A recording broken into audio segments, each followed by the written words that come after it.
Merci de suivre au-delà de l'actualité. Madame, Monsieur, nous avons le réel plaisir de recevoir cet après-midi Monsieur Patrick Kazadi. Patrick Kazadi, il est porte-parole de Force du Progrès, qui est une structure de l'Union pour la démocratie et le progrès social. Bon après-midi, Monsieur Patrick Kazadi. Merci beaucoup, Madame Gisèle. Alors, l'émission sera bilingue. Nous allons parler en même temps en français et en lingala. Monsieur Patrick Kazadi, comment se porte le Force du Progrès? Force du Progrès, c'est la structure de l'UDPS. Il y a un moment, tout le monde comment on a vu vraiment actif na Bandela. Surtout à l'époque, il y a feu Etienne Tshisekedi. Boni, Force du Progrès. Ouais, la force du progrès se porte à merveille. La force du progrès se porte à merveille par la grâce de Dieu, y compris la diplomatie de son Excellence Antoine Félix Tshisekedi Tshilombo, qui est le garant de la nation. La force du progrès se porte bien. Alors, mais vous se portez bien, mais tout le monde a bien soutenu, tout le monde a bien soutenu, vous avez le coup la moi, puissance, moi, il y a feu Etienne Tshisekedi. Na moi, na tout le monde a voté. Mais, Bobandaki, comme on a vu sur Nathan, si je ne me trompe pas, ils ont été en opposition. Maintenant, là, tous en opposition, tous en pouvoir. Il faut tout travailler en coulisses pour soutenir le pouvoir. Nao, ils allaient valer au Bundela. Maka, c'est si, mais. Non. Maka, c'est aussi la terre. Maka, c'est aussi la dengue, tant que le peuple congolais a se retrouvé dans vraiment dengue, biso, to visionna vraiment philosophie na biso terre. Maka, c'est si, c'est juste que.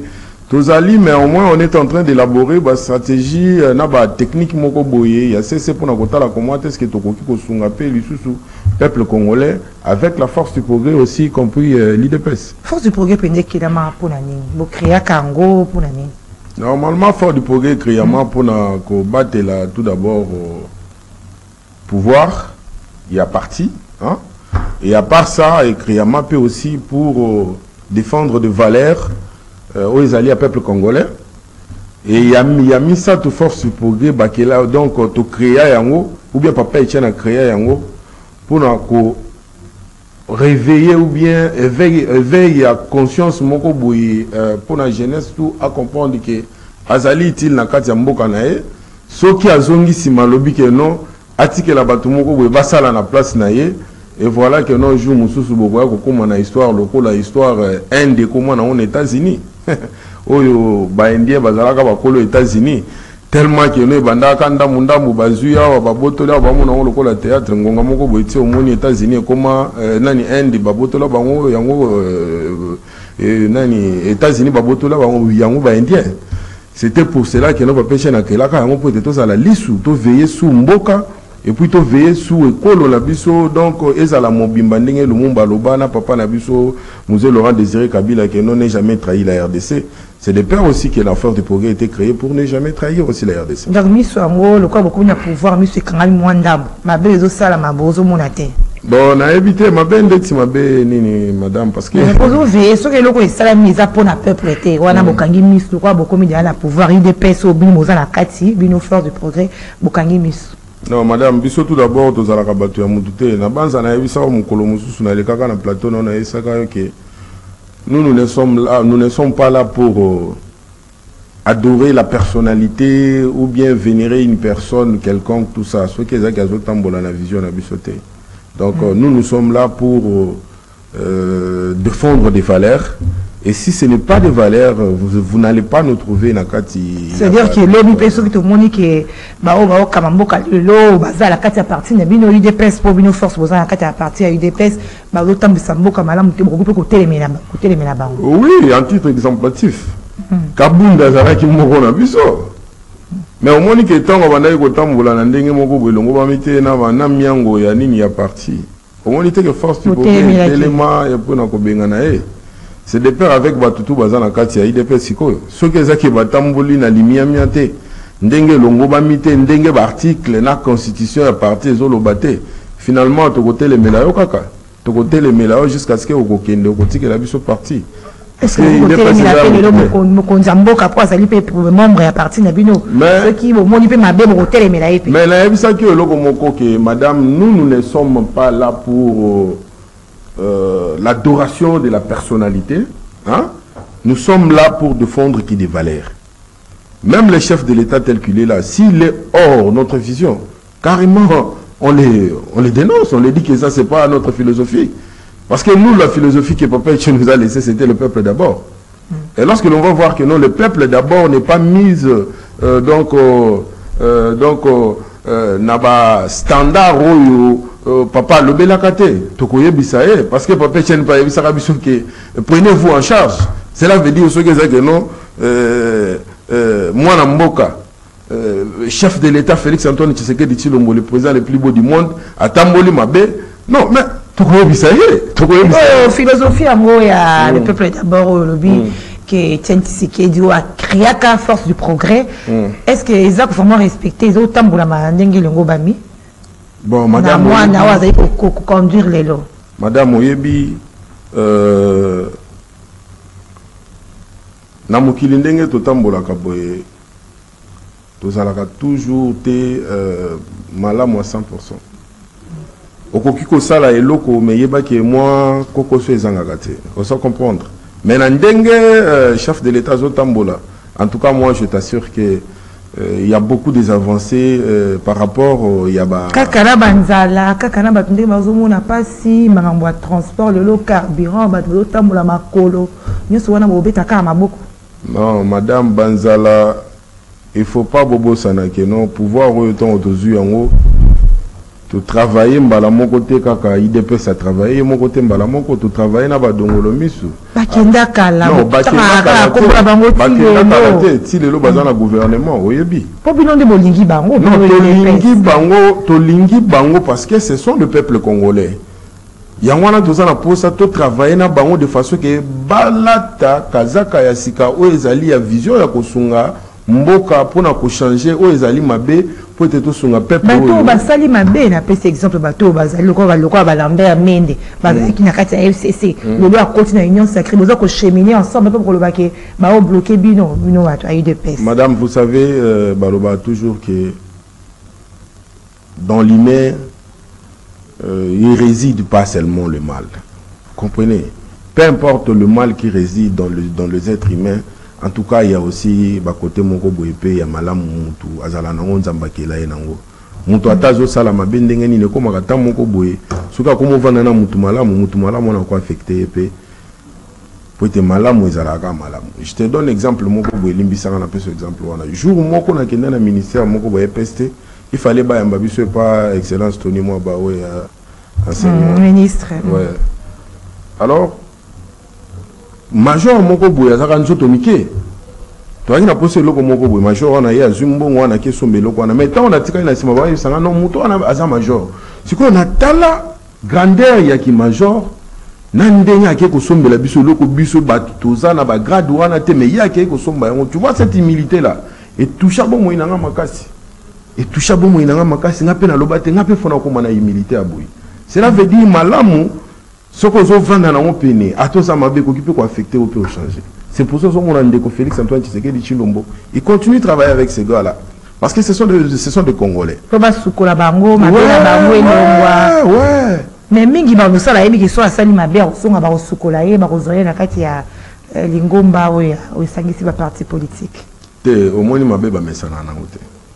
Ceux qui ba peso chance na vie osali mabe ba peso chance obongisa na bandeko na yo basisisa ka chance bandeko wana ndenge bazana na zati basi ba comprendre que peuple congolais sa fongoli misu peuple congolais a sous-distrité alors ceux qui batamboli bien te mandat fitir ko mona muto atambo na bangote c'est de même na dossier on a betela ka ya ndeko yo okende Cherubin okende yo ministre ya transport mais est-ce que monique après avoir ko sala bémission wana ko sukuma wana mabe wana monique batini ba moko bakasiki moko boye et que contredire ba mabe wana ezoleka na kati wana po ezala lokola lisu po na mboka pe lisu mokonzi ya mboka na émission to sala o se rappeler cela veut dire mutu so sala mabe bozo dénoncer yango des fois ko bongola epe ndo moni ndeko wana pe ameki ko cha mai na vinyo ndo moni lelo to ko na ba PCA ba misi non je voilà les côté ba nomination to so wana mutu na tuna kio tonto par rapport ya ndenge bozala ki nde ba yebi force du progrès bozala ki toujours côté les na ba marche na papa Etienne Tshisekedi pour la koloba le peuple d'abord. Donc on a tout dit mutuna ya est-ce que le peuple d'abord ils a respecté le billet na ba kisa qui est-ce que marche ya mboka nzalo ba bazomona yango te pour botelema pour marcher pour le ba contre makambo wana. Maman nzala bien sûr oui mais il y a mingi peso ça les peuple congolais lié à nazasi aux informations na peso exemple moko boendeti babilanga o ezo salema na kanyama kasese hein bana ya kuluna baolo na masango oyo bana ya kuluna baolo na masango ezali dirigé par le général Kasongo Kabwiti. Service national wana ezana kata ko sa musala makasi pour aider ce peuple congolais. Alors tous à la précédé parce que pouvoir ezana no mubesu hein pouvoir ezaba congolais ezana no mubesu oyo ezana pouvoir azawo ya biso soki ezaki kazaki mutu ya ngambu ya wapi tokokaki ta musuko za la presse biso na nzala wana na kozanga wana tosana no na posa ndeko wana vanda parce que tozomona volonté na kati na ye kolia peuple congolais kolia d'ici là kaka na ozoloba mande ezosila wana omona surprise moko makasi batu bakolia na Congo bakondimake no oyo pena aza ya biso parce que Félix aza Aaron pour la RDC Moïse ezalaka Etienne Tshisekedi mais Aaron c'est Félix Tshisekedi c'est lui qui amène ou bien qui matérialise vraiment la vision du peuple d'abord et il est en train de le faire. Prenez l'exemple d'infrastructures. Les infrastructures, c'est partout que tu vois, non? Il y a des routes qui sont réhabilitées par-ci, par-là. Les locaux, tu n'as pas côté, il y a DGDA. Oh, et c'est quand maman a vu son bombo MLC. DG n'a vu son DGDA, on a vu son MLC, oui, bah, non, DGDA. Nanzela n'a pas wana. Oui, parce que Nanzela n'a place, on a des salités. Ma, ils ont tellement là. Bah, tu vas t'en aller, c'est bah, histoire wana.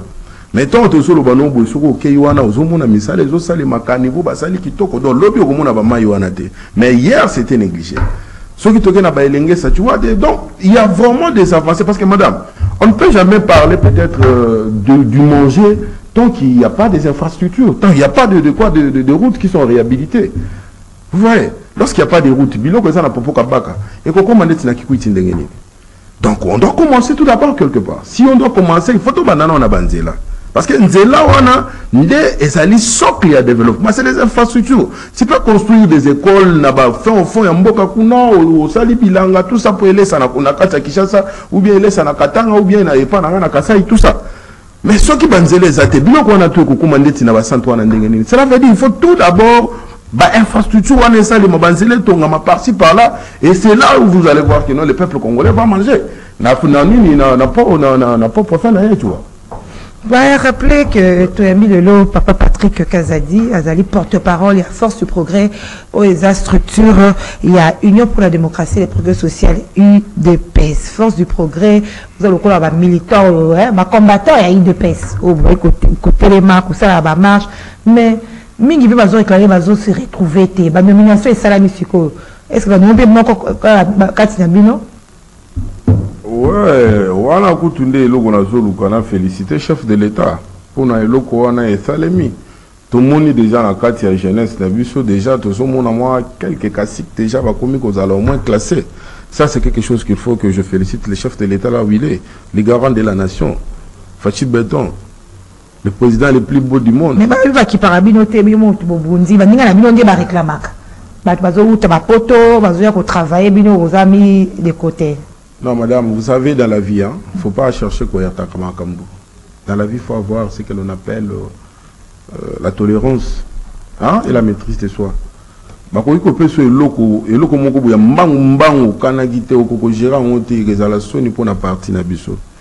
faut pas préparer. C'est comme Baloba, si tu veux rendre un enfant responsable, il faut le responsabiliser dès le bas âge. Vous voyez? Vous n'avez pas la maîtrise de la chose, on ne peut pas vous l'octroyer directement. Ces gens-là que tu vois, bazo classé, maintenant, ce sont les gens, ils ont compris comment est-ce que l'administration se déroule et voilà tout ça. Et comment est-ce qu'on peut se comporter dans milliers donc professionnels. surtout quand tu es cadre balambami. C'est pour ça qu'on va placer bango wana. Makambo nomination de tikolo banakati na biso ba nommer batute bazolela non maman. Il y aura un temps. Il y aura un temps, mais on doit pas chercher que ba nommer ka IDPS moko. Comment est-ce que société civile les en a battu. À part la société civile, bah parti nous soutenons sur les en a battu, mais on a besoin de gens qui vont travailler avec la vision du chef de l'État et celle aussi du peuple d'abord, parce que c'est ça. Notre philosophie, nous n'étions pas venus pour enrichir ma poche nabiso ou bien construire des maisons. Nous, on était venus pour soutenir la RDC et l'amener dans le standing du Soussou. Oh, le long de tout mon exemple, pas ministre sport, on dit le tokendaka na nini lobby to zaki na mbwela loja. Na état de denani état généraux et de sport tokendaki kuna. Moi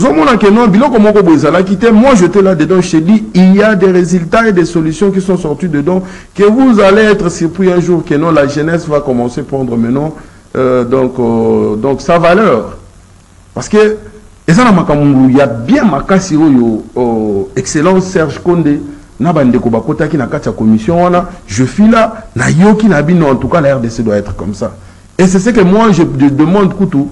Naba excellence et belé tant bazo sala ba réunion lokola ya ko faire développer RDC bo initia ka ba jeune bazala kana ba réunion parce que ça fait partie ba biloko zo fongola biso mitou.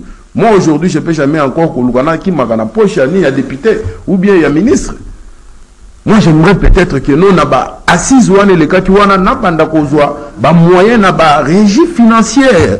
Par rapport à un projet au ministre béninois a pensé qu'il y a piste, il y a solution. Comment est-ce que les jeunes vont créer un entrepreneuriat? Comment est-ce que les jeunes vont se prendre en charge? Bongo pour être des retraites jusqu'aujourd'hui, les retraités ils ne sont pas payés. Vous vendez ici Moutounanda non retraité boche. Bon, c'est ça un bongo. Monsieur Loti le pesa matin. Même au Konzabi qui est non monsieur le pesa makuna. Mais bon, qui est ça là-bas suffit que nous avons que biloko na tout wana ils ont sunga mon konzamboka te. C'est pour ça que nous avons belle la mbela, nous avons belle tambela na mon konzamboka. Talana nos situations à CNSS. Parce que les alliés entreprises oyo ils ont géré ba mbongo ya batuta bazo kende na kopema na après avoir que ça la misala na bango. Cela veut dire mon konzi faut peut-être 7 makasi côté wana a changer na no ba konzi baza kuna. Alongulana no bandeko wana bazo travailler kuna atie la biso moko boye ya sika oyo bakoya na vision na kasi vision ya tribalisme te. Tout ça pour ça pour moi changement d'être entreprise wana ya liboso. Mais ndeti côté avancer à entreprise mususu oyo toujours mona bato ba travailler vraiment avec vision ya chef de l'État puis vision ya peuple d'abord. Lokola OVD DG Victor Tumba Chikela wana zali excellence à ba DG. Non, maman, je dis l'inégalable, le messie de tous les DG des entreprises publiques. Tumba Chikela. Maman, mais regarde comment Banzele Zotongama, les chefs de l'État, comme moi. Je suis chef de l'État et pour aller à la victoire. Avec beaucoup d'Anzele, c'est Salemi. À tout le monde. Oh, Nzela, on a dit qu'on fait une entreprise, on a banani ba salaka magui na bangwana bazoko kosi sanzela te na bosa entreprise en haut soko ko rappeler en mais ah biloko nyonso wana mama ezali biloko moko ya makasi pe biloko ya bien oyo ndeko na biso Tumba Chikela sali asali DG moko foko betela maboko aleki ba DG to bazoluka batonga ka banda ku ba faire voyager bana na ba poto sope wapi et puis Tumba Chikela kaka nazo betela wana mama tala exception ya muto nazo sala isusu na ba combattre belozo mona fond du programme bazaki na misala te pour maîtriser nous tellement que non entreprise publique et belé il fallait nettoyer ça les niveau fonction publique et pas de liaou et après ça to banda kota la ndenge nini to banda ko chamutu na mutu place ni esengela za par rapport il y a domaine o ya yebeli ou bien par rapport il y a classe atangeli mais ndeko wana azu bandeko wana di progrès apesi bango misala bazo sala lelo misala na kaluka soko ke na kaluka na batu bazo tonga pour na kaluka wana ce sont des combattants et c'est DG Tumba qui a fait ça. DG Tumba atangisi ba combattant bazana INPP ba misusu ba uti ko bima ba misusu kutu bazo tanga ozomona volonté la société ba combattant et bino je te dis les combattants sont des illettrés les combattants sont tout ça mais lui à moins aboyi ko finga aboyi ko diminuer pe ko discréditer bango mais apesi bango to bengi moyen ya koloba na place apesa ka bango mbisi.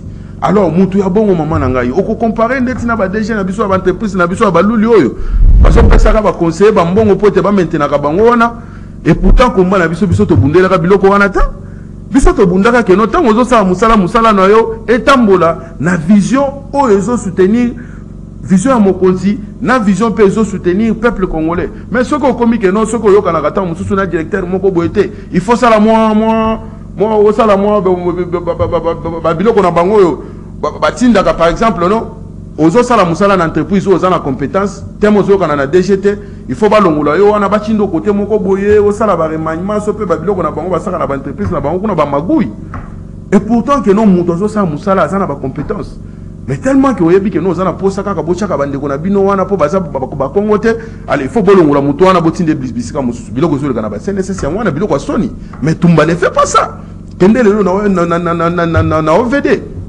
C'est parce que les travailleurs, tout, ils sont d'accord. Ils sont d'accord. Ils te disent que non, pour Tumba, vous allez nous tuer. Alors que le Bakebino, na Katia Force du Progrès, les structures à IDPS, au Bétamambo, on a bateau, on a malam. Oui, maman, quand tu fais du bien, nous sommes d'accord avec toi. Parce que bien, on a salapona mboka. Il y a moins d'éloges pour la politique, nabiso. Ceux qui étaient au téléméli. Ceux qui étaient au téléméli.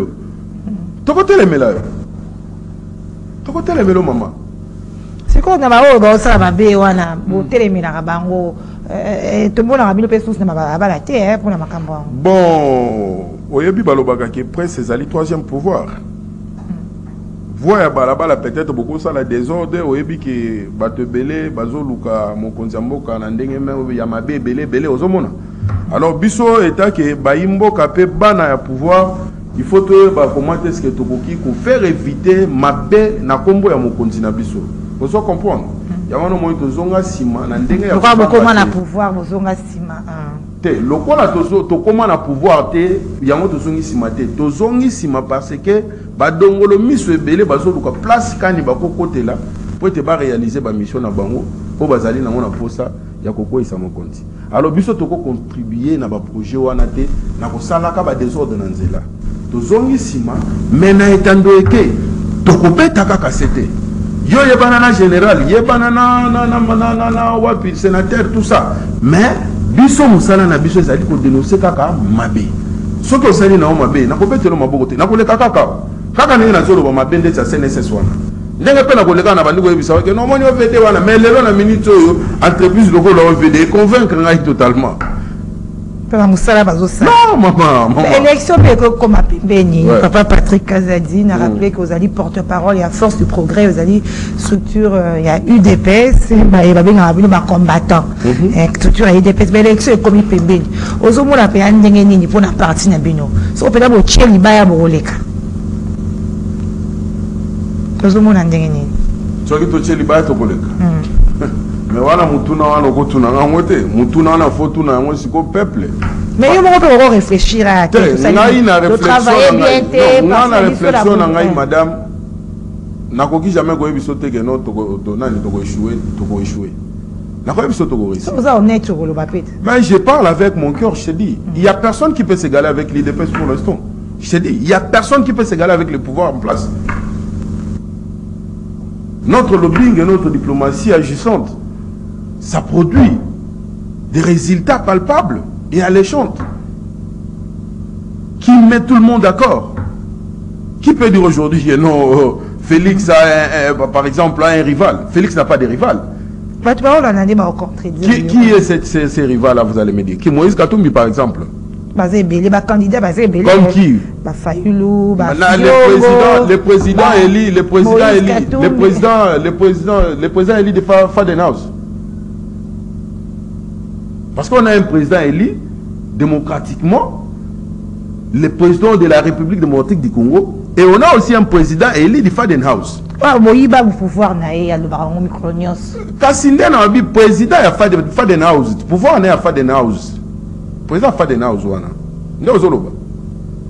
wana fotika parce que azamwano yo force du programme des alliés ata ba vena biso ba fang jongo wana biminde na mon peuple fort du progrès maman biso toza ba faisait ya ba roi Bavia wana to bandaka kotambola ba on ba marche boye biso nde tozo pesa bango mo pepe sans biso basé le côté. Ba ebi bien ndo moni bango tout Fayulu Jongo, il connaît ça bien. Il connaît ça bien. Il y a personne là qui peut faire à Fachi père. Au contraire, Fachi a des enfants qui font peur à tous ces politiciens là. Ils savent bien de quoi la force du progrès est capable. Nous on n'a pas peur de la mort, par exemple. Oh. On n'a pas peur peut-être des armes, parce qu'on a dit combattre Kabila sans armes. Mais eux, ils avaient les armes. Pourquoi ils n'ont pas pu nous diminuer peut-être ou bien nous vaincre? Ils ne nous ont pas vaincus. Toujours qu'on va punir la souka, Papa Patrick Kazadi, porte-parole et à force du progrès. Est-ce que vous avez un makambo ezo qui est l'élection qu'on a tout vous sentir que vous avez la poste à cabot qui goût à pouvoir venir battre de paix. Vous avez vu que vous avez l'élection là. Tout ça a posé l'élection là. Vous avez libanda, vous avez le pouvoir, vous avez déjà l'élection à pouvoir. Bon, bateau bako bangande ti bazala libanda ezali bateau yo bazali na population te webi ke biso na IDPS to somba bato te. Na IDPS bato ne bako taka bango moko. Lelo penya so bo décréter marche nde bozala ka bino force. Mobondo. Na balabala bato belesi ko zala Mobondo. Pesi magaze esila ndenge bato balobaka. Surtout bazo yanga yo za dirigé par mwana mboka ngando antibal. Otobenga ka Poutine de la force du progrès anti-massas. Maman, tozana mobondo na commune nyonso moni ka ndenge na zawa na osela émission boye. Oh non, eloko moko boye na 18 téléphone boko mona ata 1000 personnes babimiawa. Mais siko so eza problème siko ya mboka. To bandi ko so ba site na ba site wana nyonso. Maman, force du progrès ezali lokola bantinti. Tobenga maka banzo ya fachi. Maman to se belé. Na batonga mu bazoya. Bato poto wana, omoni bato poto wana muto acha bango ye wana za na prison hein. Nani wana? Carolite. C'est Carolite qui avait amené ces gens-là. Carolite nene. Ah oui bien. Ba négligeable bino bata force du progrès. Mutu oyo a négligeable biso, ce n'est pas le chef de l'État, c'était Kabound. Demande-moi quoi. Lorsqu'il y a eu séparation de pouvoir, ou bien partage, hein? Partage à pouvoir. FCC a vu quota naïe, cash a vu quota naïe.